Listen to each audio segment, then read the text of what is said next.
our press secretary, gave alternative facts to that. My goal in this deposition was to be truthful, but not particularly helpful. Welcome to Unspun, the podcast that makes you better at finding the truth. The way people get news is changing.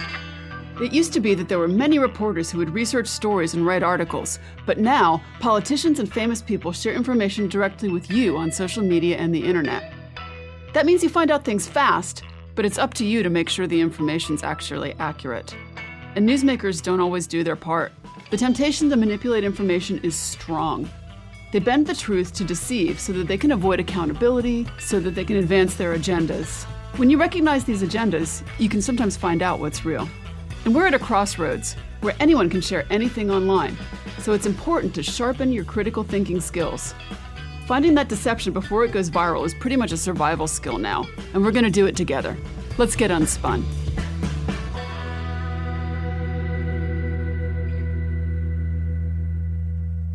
Hi everyone, and welcome to Unspun. In this episode, we'll have a new chance to identify when newsmakers are trying to deceive. And then, what does journalism research tell us about why you use media the way that you do? Find out how unethical folks can actually use that to make you less informed. Sound good? Let's get unspun. Okay, truth seekers. This week, I wanted to review a logic issue we've seen before. In fact, just last episode 20 if you're counting. The issue is newsmakers trying to keep you from thinking about something that's going badly by distracting you with something that's going well. In episode 20, we heard a bunch of examples from politics, but it's not just politics where they do this. So maybe you remember that there was a massive oil spill in Arkansas. In March of 2013, a big event happened in the small town of Mayflower, which is located about 25 miles northwest of Little Rock, and an oil pipeline called the Pegasus Pipeline, which was owned by ExxonMobil, burst open.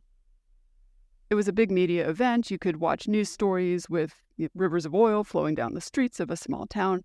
And when this pipeline ruptured, it released 3,000 barrels of oil into the environment, and that's about 134,000 gallons of oil. Because of the spill, 22 people had to be evacuated from their homes, and it was really environmentally awful. The U.S. Environmental Protection Agency looked at the situation and actually decided it was a major spill that needed immediate attention. So that's devastating, right? Well, as public outrage grew, ExxonMobil, the company responsible, decided to fill TV screens with adorable ducks and heartwarming tales of environmentalism. Have a listen. We never want to see any animals impacted, but we know that we're going to save every animal that we possibly can. We're seeing mostly waterfowl and turtles. The quicker you get the animals to the rehabilitation center, the better the outcome is for the animals. And ExxonMobil has attacked that quickly so that we can get them in and hopefully get them all out at about the same time. All of the rehabbers want to shut the center down and go and see the animals released because that's the thing that everybody wants to see. We're putting our heart and soul into it to make sure that we get every animal that's impacted clean and returned out into its natural habitat. Ducks, people. It's a blatant attempt to soften their image and make people forget about the oil-soaked birds. And for a hot minute, it kind of worked. So what you have here is an oil company that was at the helm of an environmental disaster. And in between they're answering questions from local officials and journalists about the oil literally running down the streets, they're distracting by pointing out how great it is to clean off some ducks. Don't get me wrong, I love ducks, but this sure looks like a case of greenwashing. So why are people attracted to these kind of distractions? I need to take a quick break, but when I come back, we'll look at a theory that explains why people use news the way they do and suggests how this might be used against good knowledge and sense. I'll be right back. Welcome back. Let me tell you a hypothetical story about Imogen. She's, let's say, 45, and like most 45-year-olds, she's pretty busy. You know, she's got her job, she's got her kids who are old enough to be in 5 different activities, but not old enough to drive. Maybe she helps out at a food pantry once a month. And like most 45-year-olds, she uses a lot of media.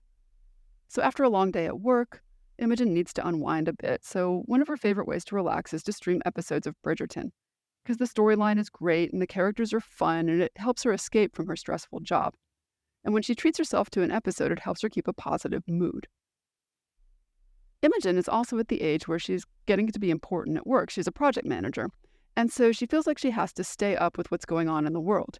Every morning, she gets up before the kids, and she looks over the news on her tablet while she's drinking her coffee. She uses her commute, too. On her way to work, she listens to news radio or sometimes a podcast that covers trends in her industry. Because after all, information is power. She makes better decisions, but she's also able to join conversations around her because she knows what's going on. You can't work all the time, though, and Imogen spends time on the weekends in her garden. She likes the way her yard looks with pretty flowers in the front and being able to take bouquets inside the house. She subscribes to Birds and Blooms magazine and another magazine called Garden and Gun. And a little secret, she keeps the new issue in the bathroom. Talk about multitasking, Imogen. Anyway, she also gets an email newsletter from someone named Garden Betty. She doesn't always read it, but she tries to at least look at the subject line every day. And she's a member of a local garden enthusiast group on Facebook. Imogen's media use has a lot of impacts on her life. It affects the way she feels, so much so that she has a favorite YouTuber that she'll watch when she knows she's in a bad mood, and she has a favorite author whose books will also kind of give her a boost. These books and videos keep her entertained and they help her to relax. But at the same time, talking about the latest Bridgerton episode or YouTube video with the other moms watching soccer games with her kids helps her make connections with others. News and podcasts help her to do her job better and feel maybe a little bit more control of her crazy life. The things that keep Imogen using media are part of a communication theory called the uses and gratifications of media, and I'd love to tell you a little bit more about that. The theory is all about understanding why we choose certain kinds of media and what needs or desires they fulfill for us. It originated back in the 1940s when a researcher named Herta Herzog wanted to know why people, especially women, listened to radio soap operas. And she found that people listened to these shows for different reasons, like to relax, to daydream about a different life, and to get advice. And in the 1950s and 60s, the theory began to take more shape. Elihu Katz was one of the key researchers who helped develop it, and he and his colleagues believed that people actively chose what media to use based on what they needed or wanted. And this was really different from older ideas that saw audiences as just passive receivers of media messages. During this time, more studies were done to find out why people used various types of media, including TV and newspapers. And researchers discovered that people use media for a bunch of different reasons: to get information, to help shape their identity, to connect with other people, just for entertainment. And it continued to get even more detailed. And today, the uses and gratifications theory is still very relevant. It's been updated to include new kinds of media like the internet and social media. And some common gratifications that newsmakers exploit include information. We want to know what's happening in the world. Entertainment. Sometimes, we just need distraction or we just want to follow a good story. Social connection. We want to feel connected to others. We want to feel a part of a community. And then personal identity. Media can help reinforce our beliefs and values. And this is where the unscrupulous folks come in. They understand these needs and they exploit them. So let's say there's a politician with a scandal brewing. Do they address it head on? Maybe. But a savvier operator, they might use distraction. Suddenly there's a new unrelated policy announcement, something designed to grab headlines. And the media wants fresh content and needs to deliver what the audience wants. And so the media bites and boom, the scandal gets buried under a wave of new information, satisfies the public's desire for novelty and the media's need for fresh content. The politician gets a reprieve and the cycle goes on. And this is just one example, but the principle applies across the board. By understanding what the audience wants, they want to be entertained by a juicy scandal. They want a feel-good story. They want confirmation of what they already believe is right. Those with an agenda can manipulate the flow of information, and they can make certain stories rise to the top, get other stories buried, and ultimately shape the way public sees things to their advantage. So let's look at a couple of real examples. The first goes back in history and involves a very ugly political cartoon.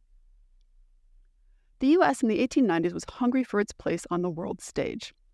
Newspapers were locked in a big, fierce competition for readers, and they discovered that sensationalized stories, often light on facts and heavy on drama, they sold more papers. And this era was dubbed yellow journalism and played a significant role in shaping public opinion about the Cuban struggle for independence from Spain. So let's meet our protagonists. We have William Randolph Hearst.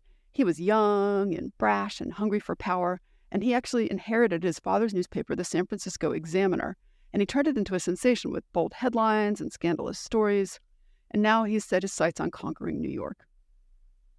Joseph Pulitzer, Pulitzer Prizes, He's the reigning king of the newsstand in New York. His paper, The New York World, is really a force to be reckoned with, and it's known for crusading journalism and really innovative use of illustrations and cartoons. So Hearst comes in from California like a swaggering gunslinger, and he's buying up the struggling New York Journal, and he challenges Pulitzer head on. He poaches Pulitzer's top writers, promising them bigger salaries and bigger headlines, and the competition is really fierce. Both papers slash their price to a penny, which makes news much more accessible to the masses. But they also have to win based on giving readers what they want: information, entertainment, and this fuels the need for ever more sensational content. This is where yellow journalism rears its ugly head. It's a kind of reporting that's characterized by exaggeration, sensationalism, sometimes just fabrication, all in the name of grabbing attention and selling those papers. It's called yellow journalism because of that ugly cartoon, The Yellow Kid. This was a barefoot and bald boy who wore an oversized yellow nightshirt and hung around in a very poor area in late 19th century New York City. Hogan's Alley, the comic he appeared in, was filled with other odd children in what was one of the first newspaper comic strips. It was also a front in the Hearst and Pulitzer newspaper wars. The Yellow Kid started in the World, his creator got hired away to the Journal, and in a lesson in why you should always copyright your work, he eventually gets published in both papers, at times becoming kind of more cheeky and even violent on the pages, because that was what sold papers. Anyway, this rivalry kind of comes to a head with the Cuban struggle for independence from Spain. Both Hearst and Pulitzer see a chance to boost their circulation by tapping into public feelings. At the time, the U.S. government was hesitant to intervene directly in Cuba and was trying to broker a diplomatic solution. Public opinion was more divided, though. Some people strongly sympathized with the Cuban rebels, and others kind of urged caution. And Hearst and Pulitzer, with their newspapers, they threw gas on this fire. They sent reporters to Cuba, but the stories that they published were sometimes more fiction than fact, and they were filled with tales of Spanish atrocities and Cuban heroics. One particularly inflammatory story, which was later shown to be largely made up, described a strip search of a young American woman by Spanish officials. This incident and other graphic accounts really ignited public outrage against Spain. Hearst was never one to let the truth get in the way of a good story, and is said to have cabled his illustrator Frederick Remington in Cuba, saying, "You furnish the pictures, I'll furnish the war."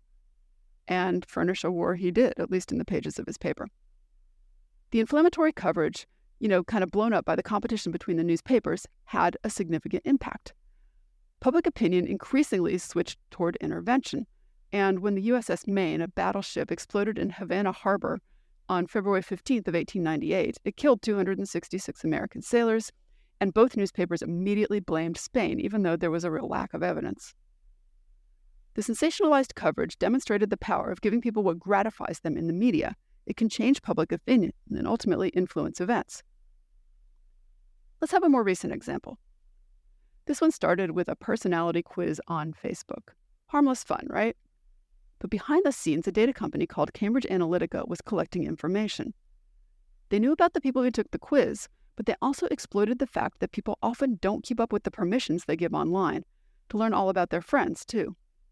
Suddenly, they had data on millions of people, their likes, their dislikes, their political leanings, even sometimes their fears. So we had a couple news events going on at the same time.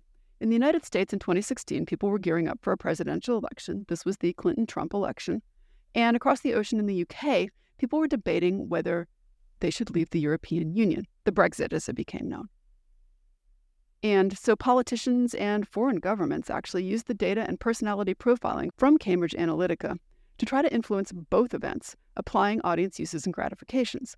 They knew that people crave belonging, and they crave information, and they used that knowledge to their advantage. In the UK, they crafted messages that played on people's anxieties about immigration and about their national identity. Imagine scrolling through your Facebook feed and seeing ads saying that leaving the EU is the only way to take back control or to protect your job from foreigners. These messages weren't always true, but they felt true, especially if you were already worried about those things. The gratification for seeking those messages was a feeling of information giving you empowerment and control in a world where maybe you felt powerless. On the other side of the Atlantic, there were similar tactics in the U.S. presidential election. They knew that some people were angry and frustrated with the government, so they showed them messages that fueled those emotions, making them feel heard and validated. The gratification here was social identity, that feeling that someone is finally acknowledging their frustrations, confirming what they believe about how the system isn't working for them and making them feel, less alone. It was like they were whispering in the ears of millions of voters, telling each one what they wanted to hear. The problem was that these whispers weren't always factual, but because they came through trusted channels, Facebook friends, your family sometimes, groups that you were a part of, they felt more believable. People were sharing and reacting to information that played on their emotions, and they just weren't realizing that they were being manipulated. So the rise of social media has kind of created a new battleground for information warfare. Disinformation campaigns can exploit social media algorithms, confirmation bias, and people's inherent desire for social connection to influence elections and to change public opinion. You can think about the spread of fake news during elections or how bots and trolls amplify that divisive content. It preys on our desire for information and the need to belong and the tendency to trust sources that align with our existing views. So these are just a few examples of how the theory of uses and gratifications plays out in the real world. So, truth seekers, sometimes it can be useful to look at the message behind the message and think about why you are watching, reading, or listening. Is that message helping you feel informed and in control? Is it making you feel like you're part of something bigger? Remember that these feelings can make you want to read or watch more, even when something isn't actually good for you.